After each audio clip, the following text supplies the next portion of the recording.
Hello and welcome. This is Haske-Tv News. My name is Barry Cletus. Thank you for joining us.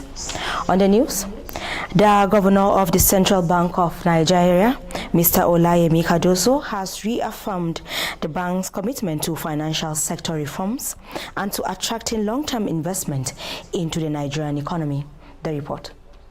The governor of the Central Bank of Nigeria, Mr. Olayemi Cardoso, has reaffirmed the bank's commitment to financial sector reforms and the attraction of long-term investment into the Nigerian economy. Mr. Cardoso gave the assurance in Abuja while hosting a delegation from British International Investment led by its chair, Ms. Diana Layfield, alongside the British High Commissioner to Nigeria, Mr. Richard Montgomery. The CBN governor stressed that the bank remains focused on ensuring macroeconomic stability, credible monetary policy, and a transparent data-driven regulatory framework to strengthen the resilience of Nigeria's banking system and improve financial intermediation. Discussions during the meeting centered on recent developments in the financial services sector, British international investment outlook, and opportunities for deploying long-term capital to support banking sector stability, financial inclusion, and sustainable private sector growth. Mr. Cardoso noted that development finance institutions providing patient capital and strong governance are key partners in Nigeria's ongoing reform agenda. In her remark, Ms. Diana Layfield reaffirms British International Investment's continuous interest in Nigeria's financial services sector, emphasizing the need for regulatory clarity and sustained engagement to drive investment and inclusive growth. The meeting was attended by members of BII's board and executive management, as well as senior officials of the British High Commission. British International Investment is the United Kingdom's development finance institutions wholly owned by the UK government with assets of about £9.9 billion supporting over 1,600 businesses across emerging markets. Barry Cletus,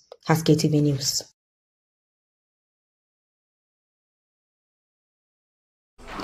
The President, Bola Ahmed Tinubu, has announced the adoption of the National Implementation Guidelines on Drug and Substance Use in Nigerian Institutions, which includes drug testing in tertiary institutions as part of efforts to curb substance abuse among students.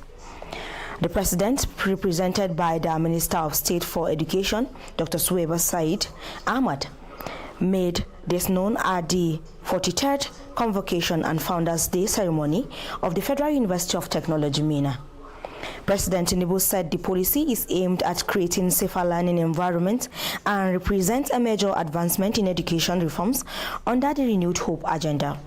He explained that the Federal Ministry of Education, through its Substance Abuse Prevention Unit, SAPU, has strengthened collaboration with the National Drug Law Enforcement Agency, NDLEA, to address the rising incidents of drug abuse among students. The President emphasized that the welfare of Nigerian youth remains central to national development, noting that drug abuse undermines cognitive development, academic reform, performance, and national security. According to him, the policy adopts a comprehensive strategy including curriculum enhancement, awareness and sensitization programs, teachers' capacity building, and the implementation of drug testing measures in tertiary institutions. The federal government has signed a memorandum of understanding with South Korea to establish an electric vehicle manufacturing plant and develop charging infrastructure across Nigeria. The agreement was signed on January 30th by the Minister of State for Industry, John Eno, and representatives of South Korea's Asia Economic Development Committee. The National Automotive Design and Development Council announced the development, noting that the collaboration aligns with Nigeria's Energy Transition Plan and the National Automotive Industry Development Plan. According to the council, the project will be implemented in phases, beginning with vehicle assembly and expanding into full-scale production with an estimated annual capacity of 300,000 vehicles and the creation of about 10,000 jobs. Speaking at the signing ceremony, the Director General of the NADDC, Oluwemimo Osanipin, said the initiative will promote technology transfer, investment, human capital development, and innovation. He was represented by Nura Sidi, Head of Policy Planning and Statistics. The Minister of Defense, General Christopher Musa, retired, has revealed that he was among those marked for arrest in an alleged plot against President Bola Ahmed Tinubu. General Musa disclosed this during an interview on Channel Television's Sunday Politics following the military's announcement that 16 officers arrested in October 2025 would face trial over the alleged plot. He stated that he became aware that the plan included shooting him if he resisted arrest, describing the suspect as unserious individuals. Earlier, the military had announced the arrest of the officers for acts of indiscipline and breach of service regulations. However, further investigations later linked some of them to alleged attempt to overthrow the government. The Director of Defense Information, Major General Samaila Uba, said those found culpable will be tried by the Military Judicial Panel in line with the Armed Forces Act, stressing that due process will be observed. We'll now take a short break or return. Haske-Tv News will continue. Please stay tuned.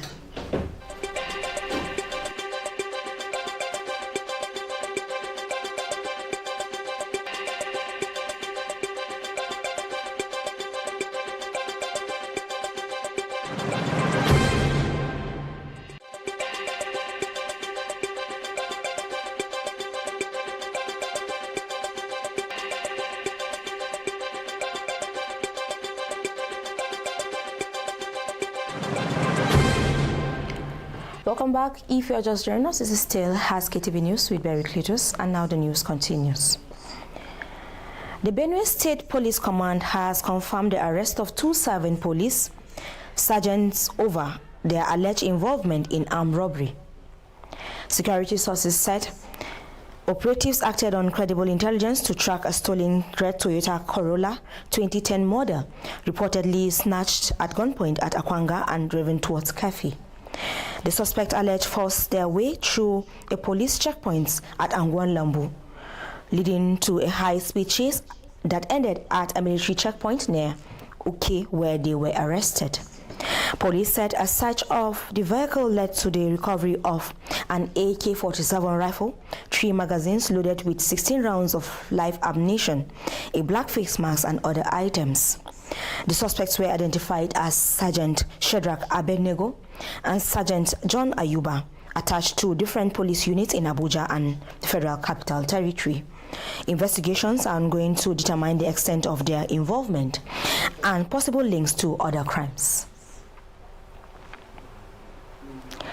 Kano State Governor Abba Yusuf has approved fresh appointments and promotions across key government institutions in the state. The approval was disclosed in a statement issued by the governor's spokesperson Sanusi Dawakin Tofa.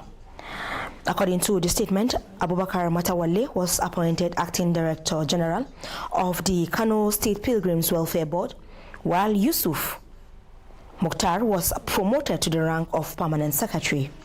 Also appointed is Rahama Alhaji as Provost of the Kano State Anti-Corruption Institute, while veteran Kannywood actress Aina Uade was promoted to Senior Special Assistant on Kannywood Affairs. That's the news on Haske Television. On behalf of the production team, my name is Berry Cletus. Invite you to stay tuned for subsequent programs. From me is goodbye.